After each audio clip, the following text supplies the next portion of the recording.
ألا من كنت مولاه. فهذا علي مولاه. Assalamu alaikum wa rahmatullahi wa barakatuh. Allahumma salli ala Muhammad wa ali Muhammad. Vous avez probablement remarqué que lors de la prière, les chiites se prosternaient sur un petit bout de terre qu'on appelle at-turba, ce qui veut dire le sol ou la terre. Alors, innovation, associationnisme ou idolâtrie? Quels sont les arguments mis en avant par les opposants pour nous discréditer? Premièrement, les chiites adorent la pierre sur laquelle ils se prosternent.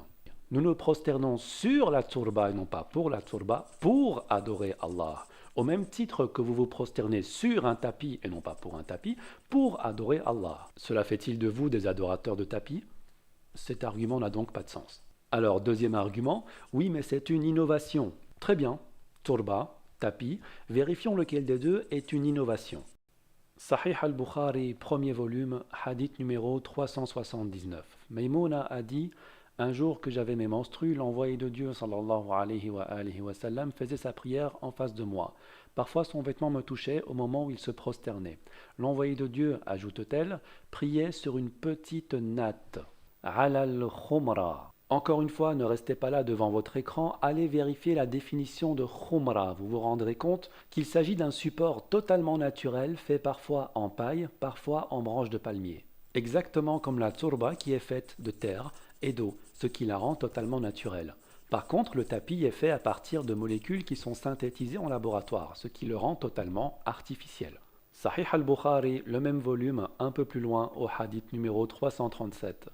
Jabir ibn Abdullah nous a informé, rapporte Yazid, que le prophète sallallahu alayhi wa sallam a dit: j'ai reçu 5 faveurs que personne n'avait reçues avant moi.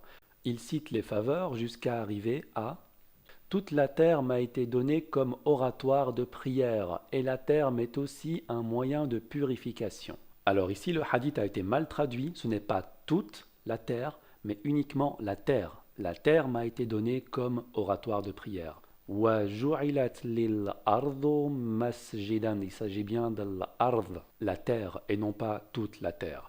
Au hadith 669, Abu Salama rapporte ceci: comme j'interrogeais Abu Sa'id al-Khudri, me répondit, etc., etc. Je vis l'envoyé de Dieu, sallallahu alayhi wa sallam, se prosterner dans l'eau et dans la boue, si bien que j'aperçois des traces de boue sur son front. Donc le prophète, sallallahu alayhi wa sallam, se prosternait aussi sur de la terre, sur de la boue. Qu'en est-il du tissu? Regardons dans le Sunan al-Kubra. Voilà ce qui est dit à la page 151, hadith numéro 2659. Le prophète sallallahu alayhi wa sallam vit un homme se prosterner à côté de lui avec son front couvert. Alors le prophète sallallahu alayhi wa sallam a découvert son front.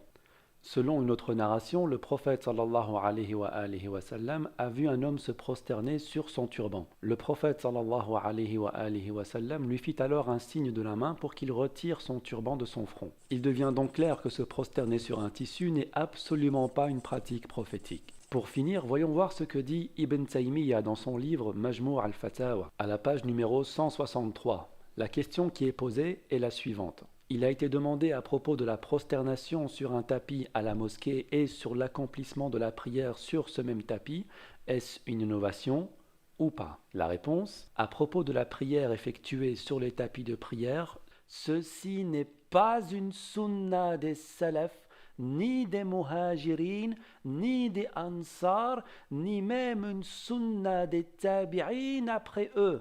Tous ces gens ont prié à la mosquée sur de la terre. Pas même un seul d'entre eux n'a déjà pris un tapis de prière pour prier dessus. Et sachez que vraiment, le tapis dans nos mosquées est une innovation.